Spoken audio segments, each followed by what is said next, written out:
Assalamualaikum warahmatullahi wabarakatuh. Salam sejahtera untuk kita semua. Kami dari kelompok 2 mata kuliah Digital Bisnis kelas B Universitas Negeri Jember. Pada kesempatan kali ini, kami akan berbincang mengenai peranan AI dalam dunia bisnis. Dengan beberapa partisipan, 4 orang, yaitu yang pertama saya sendiri Tegar Bayu Prakoso, Saya Wahyu Darmawan. Saya Faisal Firdaus. Saya Zainatul Qadriyat. Nah, setelah mengenal partisipan dari kami, jadi sebelum masuk lebih dalam mengenai penerapan kecerdasan bisnis atau AI dalam bisnis yang akan kita bahas pada kesempatan kali ini, alangkah lebih baik jika kita memahami terlebih dahulu sebenarnya kecerdasan bisnis itu seperti apa sih. Nah, untuk awalannya di sini saya mungkin akan menanyakan kepada Mas Wahyu. Menurut Mas Wahyu sendiri itu seperti apa sih pengertian dari kecerdasan buatan secara umum dalam pemahaman Mas Wahyu? Saya pernah membaca beberapa referensi mengenai kecerdasan buatan atau AI ini. Nah, dari beberapa referensi yang saya baca, menurut pemahaman saya, kecerdasan buatan itu seperti pengetahuan secara umum yang diketahui oleh manusia, kemudian dimasukkan ke dalam teknologi, yang kemudian dikembangkan lalu bertujuan untuk membantu manusia itu sendiri. Kemudian kan menurut kamu tadi kan begitu, terus yang dimasukkan itu dalam hal apa? Pola pikirnya atau semua pengetahuan yang dimasukin gitu, sebisanya dimasukin semua gitu atau gimana? Ya kan di kehidupan manusia sendiri kan banyak berbagai macam masalah. Nah, dalam penyelesaian masalah ini tentu saja memiliki pola-pola pikir yang berbeda untuk membuat alternatif untuk memecahkan masalah-masalah yang sama, yang kemudian dikomputerisasi untuk membantu manusia untuk memecahkan masalah yang sama ke depannya. Namun beberapa ahli menyimpulkan definisi dari kecerdasan buatan ini. Nah, dari beberapa ahli ini dapat ditarik kesimpulan, mereka menjelaskan bahwa kecerdasan buatan ini merupakan proses permodelan dan desain mesin melalui komputer agar bisa menirukan perilaku manusia secara yang cerdas. Oh, jadi begitu ya. Maaf sekedar meluruskan ya. Kalau menurut pendapat saya sih lebih ke arah begini ya. Yang namanya kan ini kan kecerdasan buatan. Berarti kan kecerdasan yang dibuat-buat, jadi bukan dibuat-buat gimana? Itu seolah-olah itu kita membuat benda mati menjadi mempunyai kecerdasan gitu loh. Dimana kecerdasan buatan yang sudah dimasukkan ke dalam benda mati tersebut biasanya sudah terprogramkan atau terkomputerisasi untuk menyelesaikan masalah yang berhubungan dengan pekerjaan seseorang atau membantu pekerjaan seseorang.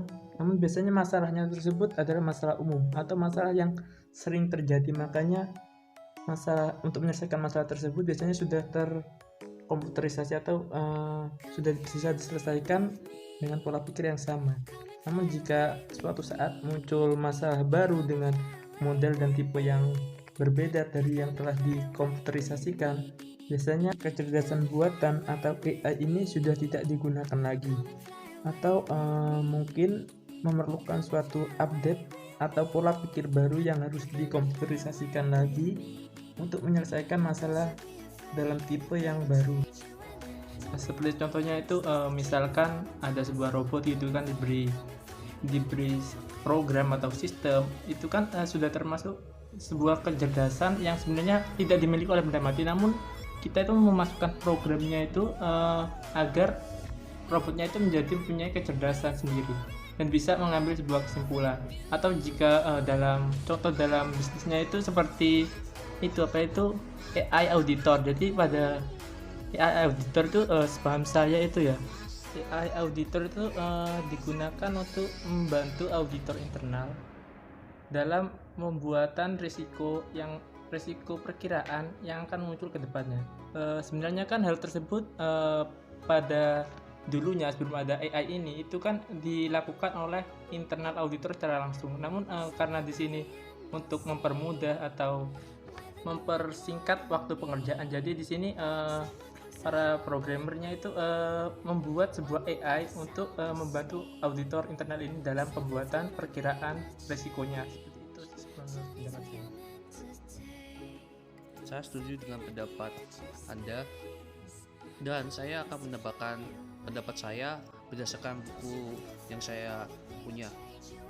Dalam lingkup utama kecerdasan buatan, ada 6 komponen yang menyangkut kecerdasan buatan meliputi: yang pertama, sistem pakar. Komputer dapat digunakan sebagai sarana untuk menyimpan pengetahuan para pakar. Yang demikian, komputer akan memiliki keahlian untuk menyelesaikan masalah dengan meniru keahlian yang dimiliki para pakar. Selanjutnya, pengolahan bahasa alami, yang dimana pengolahan bahasa alami diharapkan pengguna mampu berkomunikasi dengan komputer menggunakan bahasa sehari-hari. Maksud saya bahasa sehari-hari. Yang ketiga, pengenalan ucapan, yang dimana melalui pengenalan ini diharapkan manusia mampu berkomunikasi dengan komputer menggunakan suara.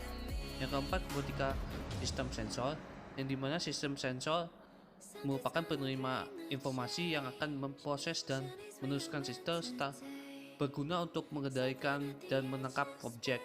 Yang kelima itu computer vision, yang dimana computer vision mencoba untuk mempresentasikan gambar atau objek agar tampak melalui komputer. Yang keenam, intelligent komputer. Maksud saya yang terakhir, intelligent computer instruction, yang dimana komputer bisa digunakan sebagai tutor yang dapat melatih dan mengajar. Selanjutnya, di jenis kecerdasan buatan, ada 3 jenis teknologi yang tergolong pada kecerdasan buatan, yaitu yang pertama adalah simbol matematik AI, yang dimana sistem ini bekerja dengan simbol abstrak. Simbol-simbol itu dimanipulasi dengan eksperimen. Inti dari eksperimen itu manusia direkonstruksi pada tingkat yang hierarkis dan logis. Informasi atau seorang pengembang selanjutnya terkoneksi secara abstrak dan menghasilkan kesimpulan yang logis. Nah, kemudian tadi kan sudah dijelaskan mengenai tentang peranan AI atau kecerdasan buatan dalam bisnis dan juga ruang lingkupnya dan seterusnya. Kemudian di sini kita akan beralih ke dalam topik yang selanjutnya, yaitu mengenai tentang peranan kecerdasan buatan dalam bidang lain. Kalau menurut Mbak Zainatul sendiri, peran AI dalam bidang lain dan juga dalam bisnis itu perbedaannya itu seperti apa sih? Apakah mungkin sebenarnya sama atau ada sedikit perbedaannya? Nah, menurut pendapatku tentang peran kecerdasan buatan dalam bisnis dan dalam bidang lain, itu bisa digunakan dalam berbagai bidang. Karena apa? Karena emang bisa membantu manusia dalam mempercepat pekerjaannya. Nah, yang pertama itu contohnya dalam bidang bisnis ya. Nah, dalam bidang bisnis itu mereka itu bisa, atau maksudnya AI-nya itu bisa digunakan untuk analisis keuangan, membantu pekerjaan, meneliti pasar, dan juga melakukan transaksi bisnis. Dalam analisis keuangan sendiri, itu contohnya di Universitas Ohio yang menggunakan kecerdasan ini untuk menganalisis keuangan dalam waktu yang relatif singkat. Mereka menggunakan Google Analytics. Setelah itu mereka melakukan analisis keuangan dan melakukan keputusan bisnis secara spesifik. Bahkan dalam dunia bisnis pun AI ini bisa membantu pekerjanya dalam melakukan budgeting dan auditing. Seperti itu. Untuk yang meneliti pasar sendiri, itu AI-nya membantu bisnisnya itu dalam melakukan